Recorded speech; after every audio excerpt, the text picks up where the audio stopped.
Margherita में विकास का एक वास्तविक चित्र। बांस के अस्थायी पुल से यातायात को मजबूर कई गांवों के लोग।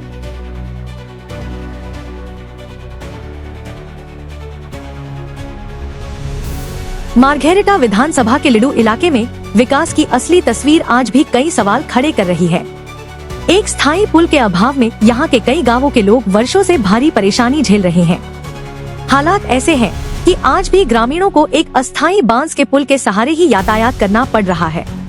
लिडू कुमचाई गांव पंचायत के अंतर्गत आने वाले एक नंबर टकलोंग हवाई पाथार बिसागाम और हासाक समेत कई गांवों के लोगों के लिए यह पुल ही मुख्य संपर्क का एकमात्र साधन है। लेकिन वर्षों बीत जाने के बावजूद यहाँ पक्का स्थायी पुल निर्माण नहीं होने से लोगों को रोजाना जोखिम उठाकर इस जर्जर बांस के पुल से गुजरना पड़ रहा है।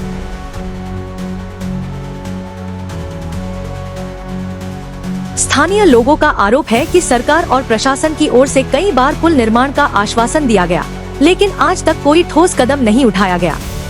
मजबूरी में ग्रामीणों ने खुद ही बांस का एक अस्थायी पुल बनाकर उसी के सहारे अपना आना जाना जारी रखा हुआ है।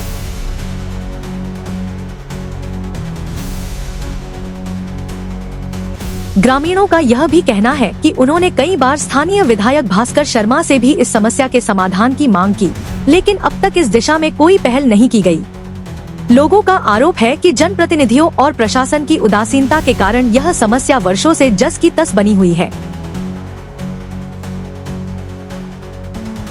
सबसे चिंता की बात यह है कि हर दिन बड़ी संख्या में स्कूल और कॉलेज के छात्र छात्राएं भी इसी जर्जर पुल से होकर आवाजाही करते हैं।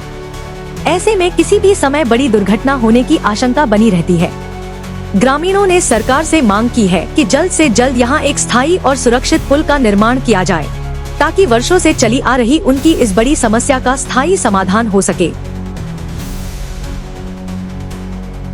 News desk report any times 24/7। खेती के एकदम डेलिवरी केस एकदम मरी गई और लड़ा छाली पढ़ा चढ़ा एकदम कष्ट होइसे। आमी एफाले पार आहा जावा पार हबले बहुत असुविधा आछे आरो एटु दलंगटु হৈ গল बहुत बছर হল 30-40 বছর হবলে হৈ গল। এতিয়ালৈকে सरकार बनाई दिया নাই। एटु हेरी सरकार बीजेपी सरकार भी बनाई दिया নাই, कांग्रेस सरकार भी बनाई दिया নাই।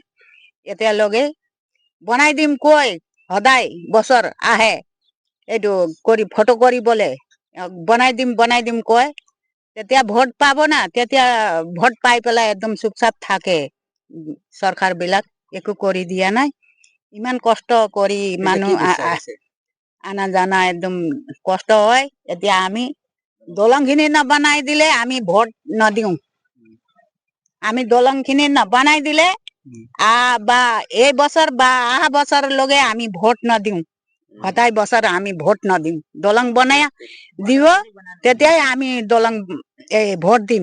राइजे बिलाक जमा होई पेलाय নহলে आमी न दिउ। आमी किमान कष्ट होइसे।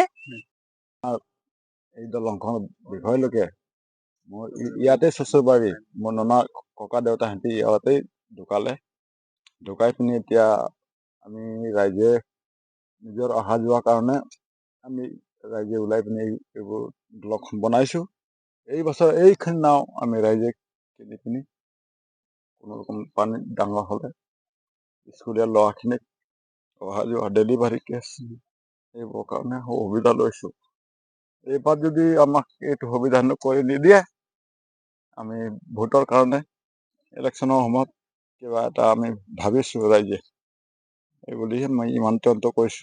অসুবিধা আমাৰ ইফালে বহুতো ৰাইজৰো এতিয়া আমাৰ আদিবাসীৰ ভিতৰত এতিয়া এক্সিডেণ্ট হৈছে। ইফালে কিবা চৰকাৰে দিম বুলি কয় সেইটো পাবলৈকেতো নাপায়।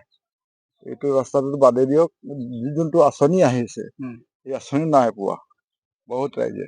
1 নং টকলং মাৰ্ঘেৰিটা সমষ্টিৰ মাৰ্ঘেৰিটা বিধানসভা সমষ্টিৰ কুমচাই পঞ্চায়তৰ অন্তৰ্গত 1 নং টকলং মাজগাঁও টকবাৰী হাইপথাৰ তিনিহুটি লুংচাই এনেকে কুমচাই গাঁও পঞ্চায়তলৈ যোৱা অহা যোৱা কৰা লগতে এই পথেদি এই দলঙেদি অহা যোৱা ছাত্ৰ ছাত্ৰীসকল লগতে বিভিন্ন প্ৰান্তৰ পৰা আহি থকা অহা যোৱা কৰা ব্যক্তিসকল মানে দুখত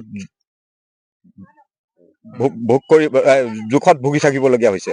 গতিকে গত বহুত দিন আবেদন নিবেদন কৰা স্বত্তেও বিভাগীয় কৰ্তৃপক্ষ আৰু লগতে আমাৰ বিধায়ক মহোদয় দৃষ্টিকোণ নোহোৱাৰ বাবে আমি বৰ ক্ষোভিত আৰু লগতে তেখেতলৈ আমি দৃষ্টিকোণ হওক বুলি আমি এই সমবেদনা জ্ঞাপন কৰিছোঁ। Any Times 24/7. Your news, your voice.